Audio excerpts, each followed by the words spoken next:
प्रयागराज जिलाधिकारी ने children hospital का किया निरीक्षण, मरीजों से जाना हॉस्पिटल की हकीकत, इलाज और साफ सफाई हेतु दिया दिशा निर्देश। इस दौरान मिली कमियों को लेकर अस्पताल प्रशासन को कड़े दिशा निर्देश दिए, साथ ही व्यवस्थाएं ठीक करने पर सख्त हिदायत दी है। Team digital news India today Prayagraj.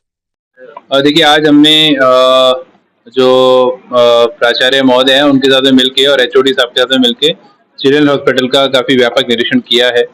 और हमारा लगातार ये प्रयास है कि जो सरकारी सेवाएं हैं स्वास्थ्य के क्षेत्र में, उसमें हम लोग उत्कृष्टता के पैमाने पे खरा उतरें। उसी को लेकर ये इंस्पेक्शन किया गया है। काफ़ी चीज़ें ठीक मिली है, लेकिन काफ़ी कमियां भी यहाँ पर मिली हैं। और उसके लिए अभी हम लोग डिटेल में एक टाइमलाइन के साथ में मैं निर्देश दूंगा यहाँ पे प्रिंसिपल मैडम भी हैं एचओडी को, कि जॉइंटली वो इन सब चीज़ों को ठीक कराएं। चूँकि गर्मी का टाइम है, कुछ एक वार्ड में जहाँ पे एसी खराब थे, एसी ठीक होने चाहिए। जहाँ पे पूरी तरह कंडम हो गए हैं उसको हटा के नए लगने चाहिए। गैलरी में जहाँ तीमारदार बैठते हैं, चूँकि ये एक तरीके से मंडलीय अस्पताल की भी श्रेणी की तरह काम करता है। और आसपास के जो मैं इंटरेक्शन कर रहा था, आप सबने देखा होगा कि अन्य जनपदों के लोग भी यहाँ पर आते हैं। तो प्रेशर ज़्यादा है, तो उसको लेके तीमारदारों को भी सुविधा रहे, गर्मी को देखते हुए गैलरी में हर जगह कूलर की व्यवस्था की जाए, वाटर कूलर की व्यवस्था की जाए। टॉयलेट्स के जो गेट क्षतिग्रस्त हो गए हैं उनको ठीक कराने के लिए, और कहीं पे जहाँ पे वाइट वॉश होना है वाइट वॉश के निर्देश दिए गए हैं।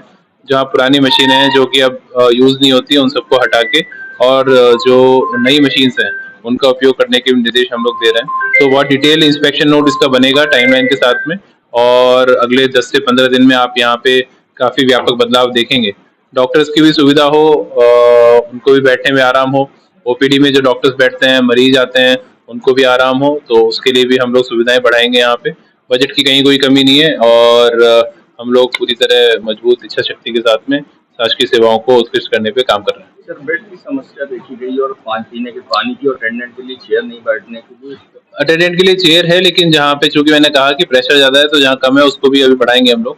और जहाँ पे बेड कम है, चूंकि 7 वार्ड है, सभी वार्ड में बेड तो पूरे पूरे भरे हुए हैं, आप सबने भी देखा होगा। लेकिन प्रेशर ज़्यादा है, तो इसलिए अभी लगभग 2 माह में जो एसआरएन हॉस्पिटल है उसके कैंपस में भी चिल्ड्रन हॉस्पिटल हमारा यहाँ से ट्रांसफर हो जाएगा। बड़ी बिल्डिंग बन रही है, तो वहाँ पे जब ट्रांसफर हो जाएगा तो फिर ये समस्याएं खत्म हो जाएंगी। और दो मेन क्वेश्चन ये है कि क्योंकि हाईकोर्ट का आपने देखा कि पिछले जो सख्त ऑर्डर है, पहला तो ये कि जो मेडिकल शॉप्स है जो प्राइवेट, आपके एक्शन के बाद कई शॉप्स बंद हो गई हैं, लेकिन कई अभी भी हमने इंस्पेक्शन में खुद ये चीज़ें देखी हैं कि वहाँ पर जो अंदर लोग हैं वो अभी भी बाहर जो है प्राइवेट भेज रहे हैं। नहीं, ये बिल्कुल इसको अस्वीकार्य है। मैं इसमें पुनः हम लोग वैसे गोपनीय रूप से भी लगातार अभियान चला रहे हैं, और जो ड्रग इंस्पेक्टर है उनकी पूरी टीम भी इसमें काम कर रही है।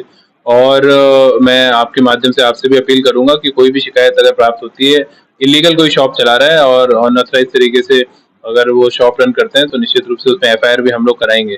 तो ये हम बहुत स्पष्ट हैं, किसी भी तरीके की जो एमआर घूमते थे सरकारी अस्पतालों में, कोई उसकी आवश्यकता नहीं है। सभी मैंने डिटेल में कल जिला स्वास्थ्य समिति की बैठक में भी सभी पीएचसी, सीएचसी और जो हमारे डिस्ट्रिक्ट के 5 प्रमुख अस्पताल हैं सभी को मैंने निर्देशित किया है कि कोई मेडिकल रिप्रेजेंटेटिव सरकारी अस्पतालों में नजर ना आए, दलाल ना नजर आए, प्राइवेट एम्बुलेंस ना नजर आए। इसकी जिम्मेदारी एचओडी की होगी और एचओडी उसको ठीक कराएं, और अगर कहीं पे उन्हें दिक्कत आती है तो हमें बताएं, बताएंगे भी नहीं। और अगर वहाँ पे ये गैर कानूनी गतिविधियां चलेंगी तो उनकी भी हम जिम्मेदारी तय करेंगे। तो काफी व्यापक सुधार अभी आया है, अभी और सुधार जो अपेक्षित है उसको हम लाएंगे। कुछ ये भी था कि जो गवर्नमेंट डॉक्टर से आप की तरफ से वो अपनी जांच कराई जा रही है। हाँ बिल्कुल, वो कराई जा रही है, ये बिल्कुल वो अभी वो लगातार चलेगी। अगर मैं आपके माध्यम से भी सभी जितने हमारे गवर्नमेंट डॉक्टर्स हैं, जो भी सीनियर फैकल्टीज हैं, सबको कहना चाहूंगा समय से ओपीडी में बैठें, ओपीडी पूरा करें। राउंड जो 2 बार लेने का नियम है वार्ड में, 2 बार लें, ताकि जो गरीब जनता आपसे बहुत अपेक्षा के साथ में आपके पास इलाज के लिए आती है उनको पूरे सेवा भाव से इलाज करें। और अनावश्यक रूप से अगर कहीं भी प्राइवेट प्रैक्टिस में लिप्त पाए जाते हैं, प्रतिबंधित है, तो निश्चित रूप से उसमें हम लोग बहुत कड़ी कार्रवाई करेंगे। चिल्ड्रन हॉस्पिटल में जो उसकी ऑक्सीजन पाइपलाइन है उसको डालने वाली कंपनी तब से 4 महीने से गायब है, यूपीपीसीएल। अभी तक गैस लाइन का ऑक्सीजन काम नहीं पूरा हुआ, किससे आता है? नहीं, अभी तो मैंने इसका इंस्पेक्शन किया, वो पाइपलाइन से ही उसकी आपूर्ति हो रही है, तो अभी और उसको चेक कर लेंगे हम। देखिए 5 चीजें मैंने मोटी मोटी बताई, ठीक है। मेडिसिन में आपने बताया कि कोई वो है। तो हम वहाँ से रिश्तेदार यहाँ जाकर मैं सरकार को भी मिला कहा ये डॉक्टर साहब कहे कि जो है मशीन लगा दी पैंतीस कैसे हो सकता है, इतना लेट नहीं करना चाहिए। तो वहाँ जो है फिर यहाँ जो कुछ इन्होंने किया, अब आज जो है कहें कि जो है यहाँ पैसे लगेगा, हमने 15,000 दे दिए, कल यहाँ ऐसे लगते रहेंगे। यहाँ पैसे लगे नहीं यहाँ वहाँ सरकार पटेल में कहें आप निकाल लेते वहाँ चीजें में लेके चले जब वहाँ पता कर लो वहाँ खाली नहीं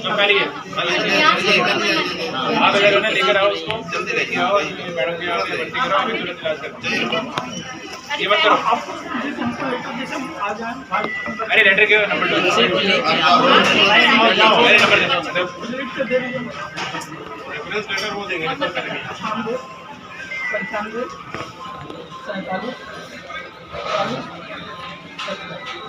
47 एक पर्ची में अपना नंबर लिख के दे दो, अगर कोई दिक्कत है वहाँ पे तो